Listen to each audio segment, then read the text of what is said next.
ಶ್ರೀವೇಣು ಟಿವಿಎಸ್ ವತಿಯಿಂದ ದೀಪಾವಳಿ ಹಬ್ಬದ ಶುಭಾಶಯಗಳು. ನಮ್ಮ ಶೋರೂಮ್ನಲ್ಲಿ ಪ್ರತಿ ವಾಹನ ಖರೀದಿಗೆ ಫುಲ್ ಟ್ಯಾಂಕ್ ಪೆಟ್ರೋಲ್ ಜೊತೆಗೆ ಒಂದು ಹೆಲ್ಮೆಟ್ ಉಚಿತವಾಗಿ ಕೊಡಲಾಗುವುದು. ಇನ್ನು ಆಕರ್ಷಕ ಕೊಡುಗೆಗಳಿಗೆ ಹಿಂದೆ ಭೇಟಿ ನೀಡಿ ಶ್ರೀವೇಣು ಟಿವಿಎಸ್, ಮಾರುತಿ ನೆಕ್ಸಾ ಶೋರೂಮ್ ಪಕ್ಕ, ಬೈಪಾಸ್, ಕೋಲಾರ.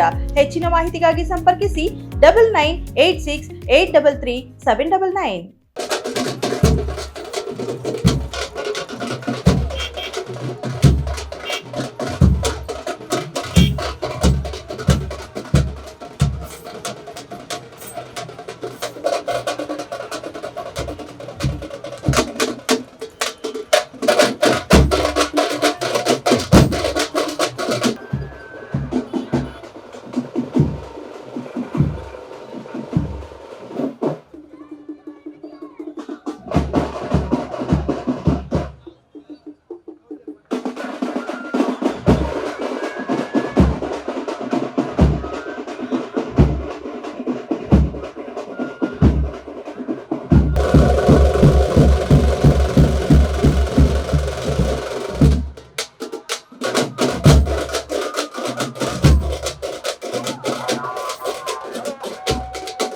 ಆನಂದ್ ಕುಮಾರ್ ಅಂತ ಹೇಳ್ಬಿಟ್ಟು ಕೋಲಾರ ಜಿಲ್ಲಾ ವಾಲ್ಮೀಕಿ ನಾಯಕ ಸಂಘಟನೆ ಒಕ್ಕೂಟದ ಜಿಲ್ಲಾ ಸಂಚಾಲಕ. ಏನು ಇವತ್ತಿನ ದಿನ ಸರ್ಕಾರದಲ್ಲಿ ಒಳಗೊಳಗೆ ಬಲಿಷ್ಠ ಜಾತಿಗಳನ್ನು ಎಸ್.ಟಿ ಪಟ್ಟಿಗೆ ಸೇರಿಸೋದಕ್ಕೆ ಎಲ್ಲ ತಯಾರಿಗಳು ಮಾಡ್ಕೊಳ್ತಾ ಇದ್ದಾರೆ. ಏನು ಇವತ್ತಿನ ದಿನ ವಾಲ್ಮೀಕಿ ಸಮುದಾಯ ಆತಂಕದಲ್ಲಿದೆ. ನಮಗೆ ಒಂದು ಕ್ಲಾರಿಫಿಕೇಷನ್ ಬೇಕಾಗಿದೆ. ಏನು ಕೇಂದ್ರ ಸರ್ಕಾರದಿಂದ 5 ಪ್ರಶ್ನೆಗಳನ್ನು ಕಳಿಸಿದ್ದಾರೆ. ಅದಕ್ಕೆ ಏನು ರಾಜ್ಯ ಸರ್ಕಾರ ಏನು ಉತ್ತರ ತಯಾರು ಮಾಡಿದೆ, ಏನು ಕುಲಶಾಸ್ತ್ರೀಯ ಅಧ್ಯಯನ ಏನು ಹೇಳ್ತದೆ, ಯಾವ ರೀತಿ ತಯಾರು ಮಾಡಿದ್ದಾರೆ. ಯಾಕಂದರೆ ಸಿದ್ದರಾಮಯ್ಯನವರು ಇವತ್ತಿನ ದಿನ ಕುರುಬ ಸಮುದಾಯದವರು ಆಗಿರೋದ್ರಿಂದ ಇವತ್ತಿನ ದಿನ ಆ ಸಮುದಾಯಕ್ಕೆ ಅನುಕೂಲ ಆಗೋ ರೀತಿಯಲ್ಲಿ ಎಲ್ಲ ವರದಿಗಳನ್ನು ತಯಾರು ಮಾಡಿದ್ದಾರೆ ಅನ್ನೋಂಥ ಆತಂಕಗಳು ನಮ್ಮನ್ನು ಕಾಡ್ತಾ ಇದ್ದಾವೆ. ಆದ್ದರಿಂದ ಆ ವರದಿಗಳನ್ನ ಬಹಿರಂಗಪಡಿಸಬೇಕು, ಕುಲಶಾಸ್ತ್ರೀಯ ಅಧ್ಯಯನಗಳನ್ನು ಬಹಿರಂಗಪಡಿಸಬೇಕು ಅಂತ ಹೇಳ್ಬಿಟ್ಟು ಇವತ್ತಿನ ದಿನ ಏನು ನಮ್ಮ ಕೋಲಾರ ಜಿಲ್ಲಾ ವಾಲ್ಮೀಕಿ ಸಂಘಟನೆಗಳ ಒಕ್ಕೂಟದಿಂದ ಸುಮಾರು ಒಂದು 2,000 ಜನ ಸೇರಿ ಒಂದು ರ್ಯಾಲಿಯನ್ನು ಮಾಡಿ ಇವತ್ತಿನ ದಿನ ನಮ್ಮ ಜಿಲ್ಲಾಧಿಕಾರಿಗಳಿಗೆ ಮನವಿಯನ್ನು ಸಹ ಕೊಡ್ತಾ ಇದ್ದೀವಿ. ಇವತ್ತಿನ ದಿನ ಏನಾದರೂ ನಮ್ಮ ಎಸ್.ಟಿ ಪಟ್ಟಿಗೆ ಬಲಿಷ್ಠವಾದ ಕುರುಬ ಸಮುದಾಯ ಬಂದಿದ್ದೇ ಆದಲ್ಲಿ ನಮಗೆ ಯಾವುದೇ ಸೌಲಭ್ಯಗಳು ಸಿಗಲ್ಲ.